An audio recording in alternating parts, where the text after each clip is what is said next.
Welcome to विजिलाइज Indore. साथियों, मैं हूं विनय जैन। आज का हमारा टॉपिक है मध्य प्रदेश के उप मुख्यमंत्री। मध्य प्रदेश के उप मुख्यमंत्रियों को जानने से पहले सबसे पहले हम ये जानेंगे कि उप मुख्यमंत्री की संविधान में क्या हैसियत है या उसका कॉन्स्टिट्यूशनल स्टेटस क्या है। हमारा संविधान उप मुख्यमंत्री के बारे में क्या है, तो आइए सबसे पहले हम उप मुख्यमंत्री की संवैधानिक हैसियत को समझते हैं। सबसे पहले आपको यहाँ पर दो अनुच्छेद याद रखना है। एक अनुच्छेद है 163 यानी 163 में यह उपबंध है कि राज्यपाल की सहायता के लिए एक मंत्री परिषद होगी, और अनुच्छेद 164 कहता है कि राज्यपाल मुख्यमंत्री की सलाह पर अन्य मंत्रियों की नियुक्ति करेगा। तो इन दोनों अनुच्छेदों में मुख्यमंत्री का उल्लेख किया गया है, मंत्री शब्द का उल्लेख किया गया है, लेकिन कहीं भी उप मुख्यमंत्री शब्द का उल्लेख नहीं किया गया है। इसका मतलब है कि संवैधानिक दृष्टि से देखा जाए तो उप मुख्यमंत्री का कोई पद नहीं होता है।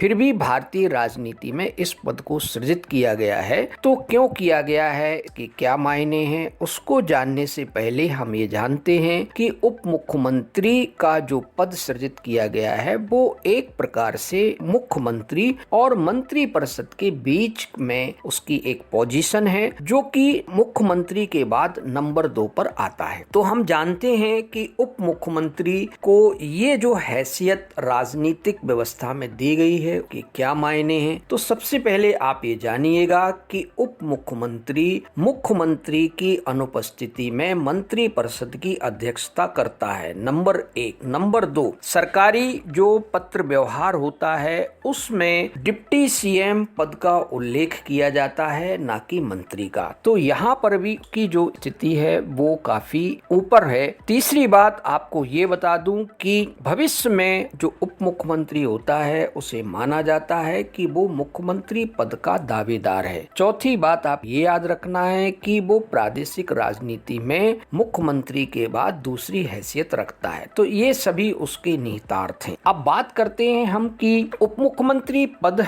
जो सृजित किया गया है या उप प्रधानमंत्री का जो पद सृजित किया गया है, तो उससे संबंधित कोई संवैधानिक जो विवाद है या कोई केस या मामला सामने आया है तो उसके बारे में हम जान लेंगे तो और स्पष्ट हो जाएगी। तो सबसे पहले एक वाद आया था 1990 में, जिसे हम कहते हैं KM शर्मा बनाम देवीलाल। इसमें सर्वोच्च न्यायालय ने अपने निर्णय में ये कहा था कि उप प्रधानमंत्री के रूप में शपथ लेना असंवैधानिक नहीं है, क्योंकि उप प्रधानमंत्री की शपथ लेने का मतलब यह कदापि नहीं है कि उसे प्रधानमंत्री की शक्तियां मिल गई हैं। इसी प्रकार का एक वाद कर्नाटक राज्य में आया था उच्च न्यायालय के समक्ष। इसमें ये था कि जी परमेश्वरन ने भी यहाँ पर डिप्टी सीएम के रूप में पद शपथ ग्रहण की थी और इसी को हाई कोर्ट में चैलेंज किया गया था। तो इस चैलेंज में उच्च न्यायालय का जो अधिनिर्णय था, उसका जो वर्डिक्ट था, वो भी सुप्रीम कोर्ट की तरह था। आपको स्पष्ट हो गया होगा कि उप मुख्यमंत्री पद की शपथ ली जा सकती है, लेकिन उसकी जो हैसियत है संवैधानिक दृष्टि से वो मंत्री पद की ही रहेगी। तो आपको स्पष्ट हो गया होगा। अब हम बात करते हैं कि मध्य प्रदेश की जो राज व्यवस्था है, जो करंट अफेयर से रिलेटेड है या स्टैटिक फैक्ट्स पर बेस्ड है, उसे आपको कहां से पढ़ना चाहिए, उसमें क्या क्या पढ़ना चाहिए। तो आपको मैं बता दूं कि इसका जो कंटेंट है वो बहुत ऑर्गेनाइज्ड तरीके से कहीं लिखा हुआ मिलता नहीं है, बहुत ज्यादा बिखरा हुआ इसका स्टडी मटेरियल है। इसीलिए विजिल IAS के द्वारा मध्य प्रदेश राज व्यवस्था करंट अफेयर्स पार्ट 8 डेवलप किया गया है, को तैयार किया गया है। ये मॉड्यूल जो है आप हमारे विजिल IAS ऐप से डाउनलोड कर सकते। इसमें हमने किन किन टॉपिक को शामिल किया है उसको भी आप थोड़ा सा जान लीजिएगा। सबसे पहले संवैधानिक और प्रशासनिक पदाधिकारी, इसके बाद विधानसभा, राज्यपाल, मुख्यमंत्री, उप मुख्यमंत्री, प्रोटेम स्पीकर, मंत्री परिषद, speaker, deputy speaker, opposition leader, leader of the house, high court, chief justice, advocate, advocate general, accountant general और मध्य प्रदेश के जितने भी आयोग हैं वो जो कि संवैधानिक हैं या गैर संवैधानिक हैं उनको भी इसमें शामिल किया है। इसके अलावा मध्य प्रदेश के जो चीफ सेक्रेटरी हैं या यहाँ के संस्थान हैं, या आपने देखा होगा राज्यसभा और लोकसभा में हमारे मध्य प्रदेश से जो प्रतिनिधि जाते हैं चुन करके, उनके बारे में। इसके अलावा मध्य प्रदेश के वे सभी पॉलिटिशियंस जो कि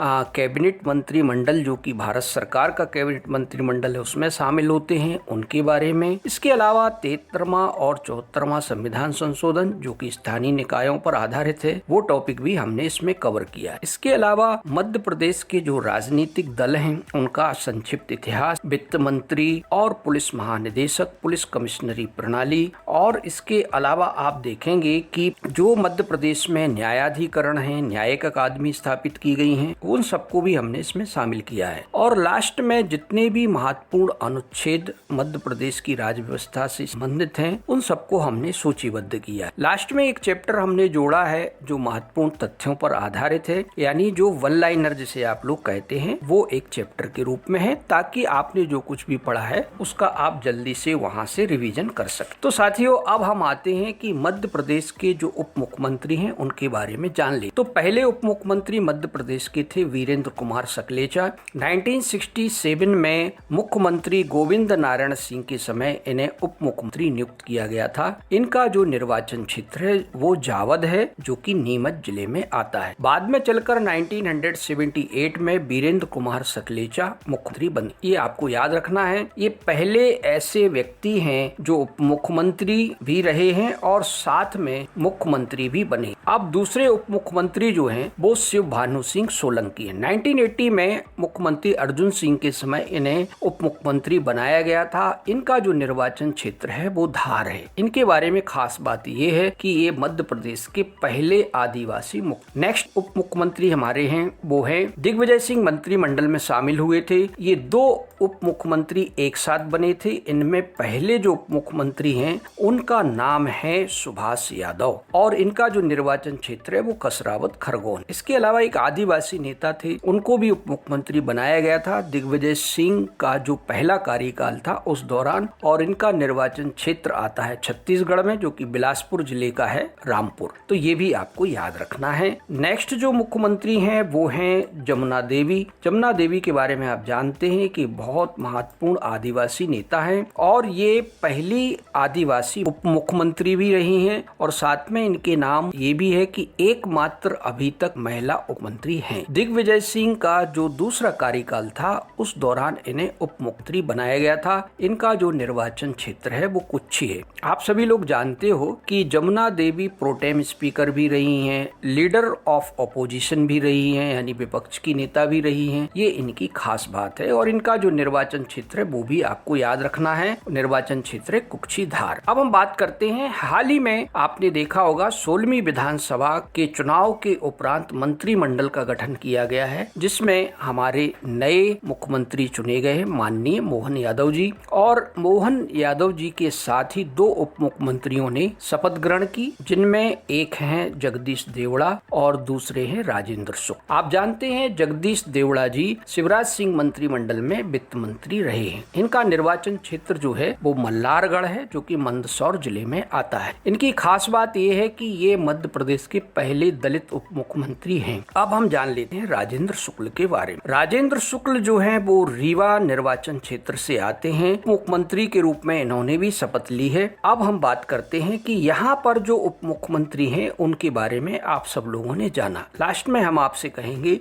कि विजिल IAS ऐप पर मध्य प्रदेश करंट अफेयर्स के जो 10 मॉड्यूल हैं वो आपको फ्री ऑफ कॉस्ट अवेलेबल हैं। आप उनको डाउनलोड कीजिएगा और पढ़िएगा। साथ में सर्वज्ञ MPPSC प्रैक्टिस टेस्ट सीरीज का एक मॉड्यूल हमने अपलोड कर दिया है। इसके अलावा GS सेक्शन A जो कि 2024 में एग्जाम होने वाली है, उसके लिए बहुत प्रोडक्टिव है। उसका भी एक प्रैक्टिस वर्कबुक हमने अपने एप्लीकेशन पर अपलोड कर दिया है। तो साथियों, विजिल IAS ऐप को आप लोग डाउनलोड करना ना भूलें और अपनी पढ़ाई के साथ साथ अपने स्वास्थ्य का ध्यान रखें। और हम नेक्स्ट वीडियो में आपको डिस्कस करेंगे मध्य प्रदेश के प्रोटेम स्पीकर के बारे में। तब तक के लिए मुझे दीजिए इजाजत। धन्यवाद।